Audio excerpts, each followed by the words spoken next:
Good morning. This is a mic check from the podium. Mic check. 3, 2, 1. And we have audio. Thank you.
Good, you all right? Yes, sir. Excellent.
Take your time. You're good. Take your time. No hurry.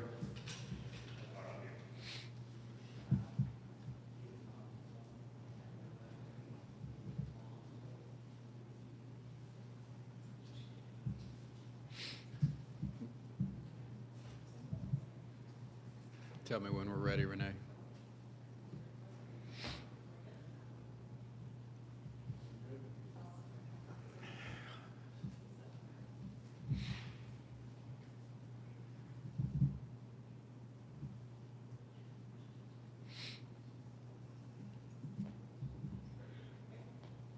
Anybody need any more time, or are we all good?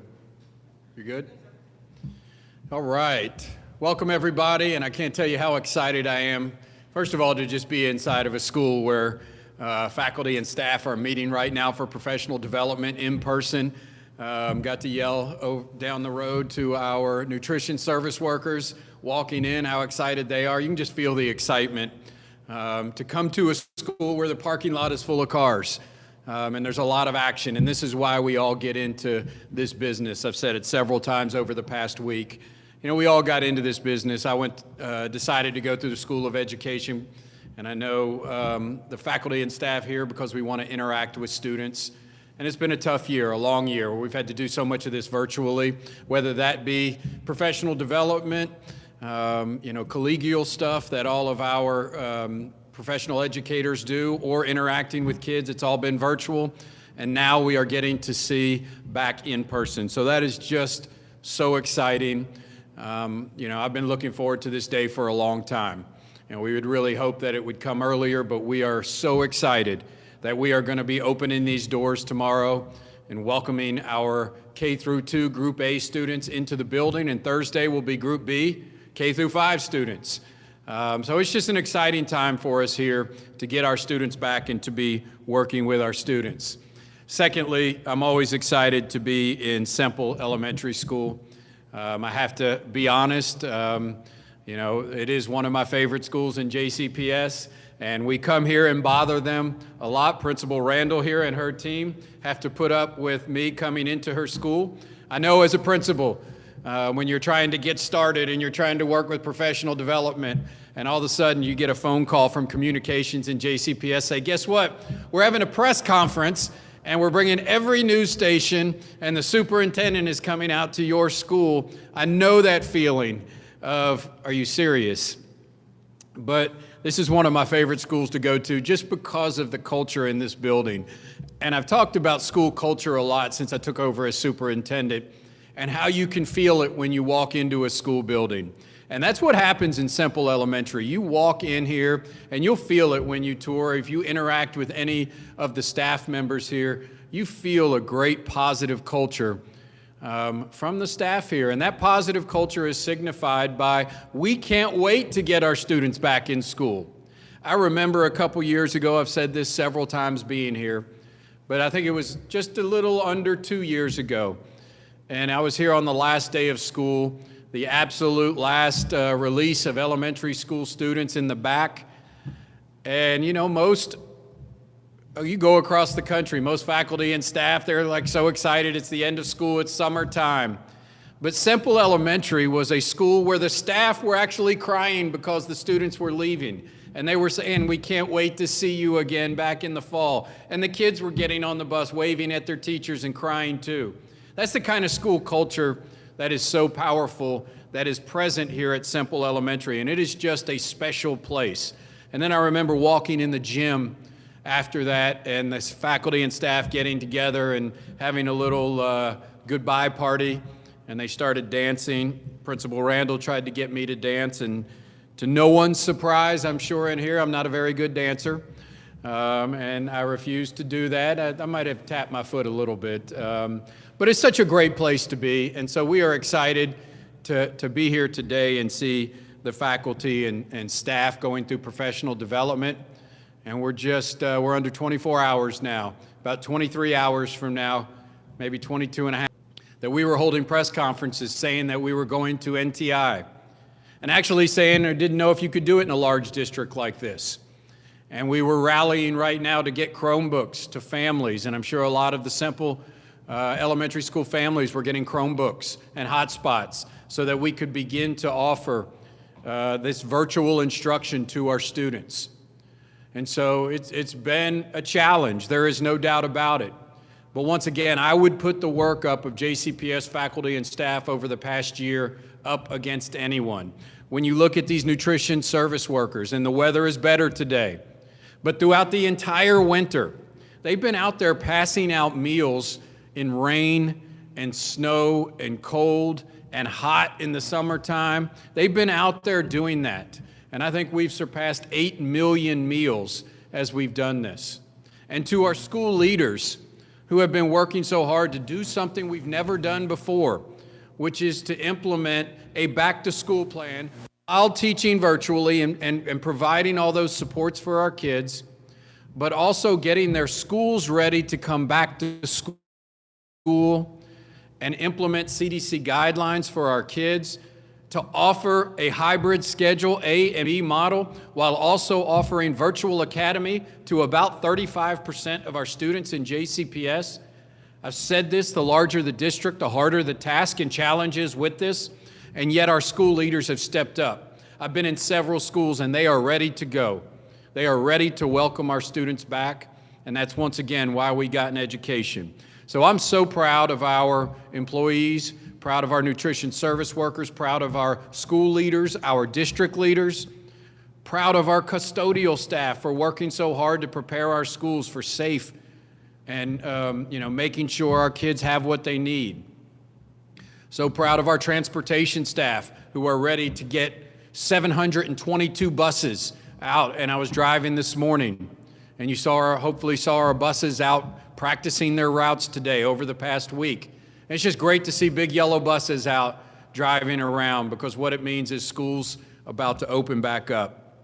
And this is what we have wanted for so long. So I'm so excited for those 722 buses. And for our teachers and educators, our support staff, who have worked so hard over the past year to meet the needs of our kids virtually, has been a challenge, but I've just seen some incredible things. And I think we will be talking about the miracles that have taken place over the past year for a long time to come. But there is no doubt nothing beats in-person instruction. Nothing beats in-person instruction. The opportunity for our teachers to open up their arms and say, welcome back. The relationship building, the services that JCPS schools provide on a daily basis, whether that's food, whether that's mental health professionals, whether that's social and emotional learning, or whether that's the academic skills that our kids need. These are the services that we provide every single day here in JCPS schools that we can't wait to do, and much of that can't be replaced virtually. So I'm so excited to welcome 7,000 students back to our JCPS schools tomorrow. Once again, Group A will be coming back tomorrow, K through 2. That's all of our students with last names A through K. We've also made sure to provide opportunities for families that have different last names within their household to make sure that they're on the same schedule. And so we will be welcoming back those 7,000 students. Then on Thursday morning, we will be K through 5, Group B, and that's all of our students' last name L through Z on Thursday and Friday. So essentially, we're going to have 2 opening days this week, Wednesday and Thursday. Friday, we'll repeat that. And then guess what? We have a 3rd opening day on Monday. On Monday, we'll have an opening day for Group A, which is 3rd, 4th, and 5th graders will be joining K through 2. So on Monday, we'll have Group A, which last name A through K. And then Tuesday, once again, Group A will come back. And then once again, we're less than 3 weeks away now from opening of our middle and high school, which once again will be on a hybrid model. So April 5th and 6th, we'll start Group A in middle and high school. Once again, that's last names A through K. And then Thursday and Friday of that week, we will begin with Group B, middle and high schools. That's L through Z. So in less than 3 weeks, we'll be up and running with all of our students and back in school, and we really can't wait for that to happen. I'll reiterate once again, we have probably around 35% of our kids in JCPS who will continue to learn virtually, and we are committed to doing that and providing that same NTI experience that they've had. And what we found is a lot of kids that may not have thrived in the traditional academic setting are doing well, and we want to keep that going for them if that's what the family chooses to stay in NTI. Wednesday will be days that will continue to be the opportunity for our students to learn virtually. So it will be some live classes, it will be some recorded classes, it will be some asynchronous learning for our students in both the virtual academy and in-person learning. And obviously we will be deep cleaning our buildings and buses during that time as we shift from A to B groups throughout the weeks to come. So tomorrow, 9:05 a.m. for most of our elementary schools, we'll be beginning, so a little less than 23 hours from now. Kids will be learning in classrooms in JCPS. And most of our elementary schools, 9:05 to 3:45 p.m. And then once again, our middle and high schools will be on the 7:40 a.m. to 2:20 p.m. schedule once we bring those back starting on April the 5th. And then finally, with our ECE students, our special education students, they will have the opportunity to be 4 days a week in elementary schools. And so our elementary schools are really stepping up to provide those services to our students. They will have an opportunity for 3 days this week for many of our students, and then as we move forward, it will be 4 days a week for those families those families with ECE students who have chosen to be 4 days a week. We're providing that opportunity for our students. So it's such a special day tomorrow. It's like no opening day we've ever had. And I'll say this, opening day is one of my favorite days of the year in any single time, any year, opening day, because there is a feeling in our schools of a new beginning, a fresh start for every teacher, a fresh start for every student, no matter what happened the year before. You're having an opportunity for a fresh start and getting in and students meeting their teachers and the faculty and staff and the joy that is when you see kids walking into the school building. I've done it about 24, 25 times in my career. But tomorrow will be a little bit even more important to me just because our kids have been out for a great deal of time and it's an opportunity to bring them back. So these opening days are going to be special. I think I'll be in 5 or 6 schools tomorrow, and I can't wait to interact with our kids. I've told my staff, get me in schools for the rest of this year. Every day I want to be in schools. I want to see kids. I've missed it. We got into this for that reason. And so this opening day is going to be special to me. Can't wait to welcome our kids into our schools. You know, we won't be able to do a whole lot of hugging and high-fiving and all of those things because of social distancing, but we'll be, I know, with smiles welcoming our kids back. And so I'm so excited to see 7,000 kids in our schools tomorrow morning, bringing a whole new group in on Thursday morning and then a whole nother group on Monday morning. Once again, April 5th, that middle and high school group. And then on Thursday of that week, Group B of our high school. So we have several openings coming up. It's going to be an exciting time in JCPS, and we are looking forward to this great opportunity to welcome our kids back. Thank you very much. Happy to take any questions that you have about opening a school.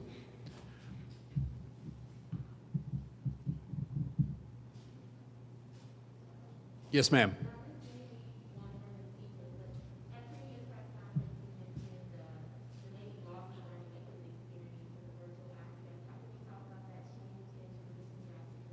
From loss of learning? Yeah, so one thing I want to say, let's, you know, we've talked a lot in the education circles over the past year about this loss of learning concept. And I do think it's important. I think it's important for us to make sure that we know we've got to assess our students, we've got to know where they are, and we're going to have to build a 3 to 5 year plan on how we're going to recover lost learning. However, this is not going to be a 6 or 8 week or even a 6-month process. So first of all, I've really encouraged our school leaders, and I know Semple will be great at this. Let's not bring them in right away. Let's not do the diagnose and intervention right away. When we have our opening days of school, when it's usually in August, we spend a good amount of time, especially at elementary schools, doing the things like team building, getting to know your teacher, getting to know each other, the supports inside the school, getting to learn the process of school. So, in the short term, what I want is to make sure we open our arms to our kids, say welcome back. Let's re-engage our students. Let's have them feel like welcome back. Let's continue to focus on our kids that are virtually and welcome back. School is a fun place to be, and for many students in JCPS, school is the best place to be for them. And we want to continue to provide that. Now, long term, there is no doubt we are going to have to go into the summer months, and one of the benefits of starting back to school is knowing we've done it. We've gotten back to school. Let's get our summer programming going. Significant amount of time spent mitigating that lost learning. And then let's implement this 3 to 5 year plan. I've said all along, I look back on my career when I started as a principal in '07 at J-Town High School. We started in with the recession pretty quickly right there at '08. And we didn't value the impact that would have on learning for our kids, from homelessness to mobility. And I look back a decade later and said we should have been more intentional about lost learning during that next decade, and we weren't. And I think we still pay the price nationally as an education profession in that. And so COVID is clearly going to be more impactful than that. So we're going to have to be much more intentional about that and develop a 3 to 5 to 10 year plan on how we're going to support especially our youngest learners, which we plan on doing. Yes, sir. When you mentioned the summer, with such a short semester here in the spring, do you foresee the summer as a fully attended summer class opportunity? So I think we're still going to be, I know each day we learn more about COVID and what's happening. So first of all, it's difficult to say what's going to happen 4 weeks from now, much less 3 or 4 months from now. So there's still going to be, I anticipate in the summer it's still going to be limited capacity for our students because I don't think we will have vaccines for our students yet. So we'll still be doing some limited capacity, but we're going to be investing in community hubs for the summertime. We're going to be investing in our schools opening up to provide supports for our students who need it the most in a limited capacity. But I think long term, we're going to have to look at 30, 40,000 kids expanding into the summertime. We're going to have to look at probably increasing the amount of days that we offer for student learning in the school calendar, 5 to 10 days a year. The cost on that is pretty substantial. If we're looking at adding 10 days to the calendar, that's about $30 million in cost. But it's definitely worth it to over the next several years to mitigate that learning loss, and that's what we're going to look to do. Increase our attendance during school. So you look over here and you see attendance every day counts. So if we add calendar days, but our attendance is only 50% in summertime, and that's what we hear sometimes when we talk about year-round calendar. Then it's not beneficial to us. So we got to increase the attendance during the school year, ensure that as a community we're increase attendance during summertime programming if we're going to make an impact on learning. But we're going to do all of those things. But this summer we're going to have a substantial program. It still may be limited capacity.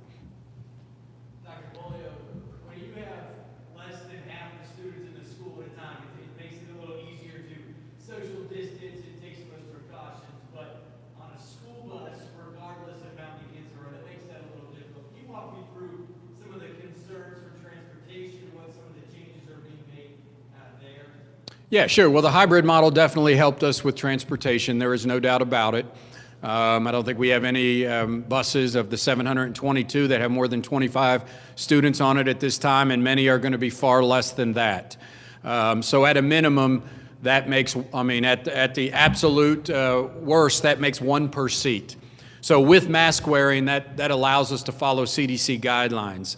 I'm not for sure on this, but like most, we are anticipating a change in the weeks to come from 6 feet to 3 feet. I think Dr. Fauci made that pretty clear this week, that that's something that is probably coming from CDC soon, which really changes 6 feet to 3 feet is a huge change when you're talking about buses and schools.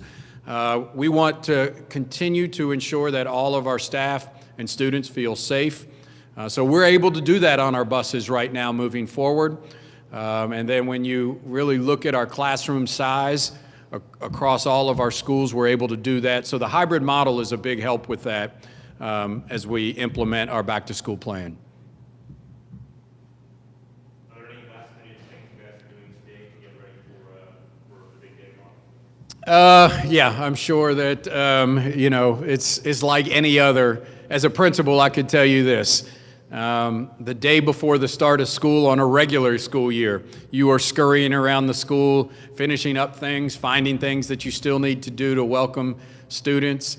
I can remember doing walkthroughs with the administrative team and saying, let's walk through the entire school building multiple times to make sure we have everything we need, fielding a lot of calls, ensuring that all of our students have the right bus information. Our youngest students, the biggest challenge we always have is ensuring that they understand and the families clearly understand the transportation schedule. So at the end of the day, making sure every child knows exactly how they're getting home, what bus to get on, what bus stop to get off. All of those things are things that you do continuously, but it's a pretty substantial undertaking in a district this size. So I'm sure on top of the professional development that is going on right now in every single 90 some of our elementary schools, that last minute making sure we have everything we need and contacting families is happening today. Dr. Polio, can you talk about the rapid testing that's available at certain schools and how important that is to getting back to your goal as a district? Yeah, it's indicative of what we do here in public schools. And I want to say this again with public schools, meaning we offer services to our kids that go well above and beyond just the academic services that go inside of school buildings. So our rapid testing is one, that is so important to us that we have the ability to test students who are symptomatic. So when they walk in the door, we take the temperature of the students and we are able to do rapid testing for our students. That's something that a lot of other smaller districts have not had to take on. But also that we have available testing for parents and staff that just want to get tested that are asymptomatic. And you've seen the list of high schools that we provide that drive-through testing. But that's clearly a part of the wraparound services we are providing. We're actually looking right now to partner in some of our needed communities to see how we can offer vaccinations moving forward. So we're working on that right now, and that could be coming out shortly. Some opportunities that we will be doing vaccinations as well with partnering with some of our medical partners throughout the community. More to come on that in the next week, but it's just indicative of the comprehensive work that we do in public schools to support our students and families.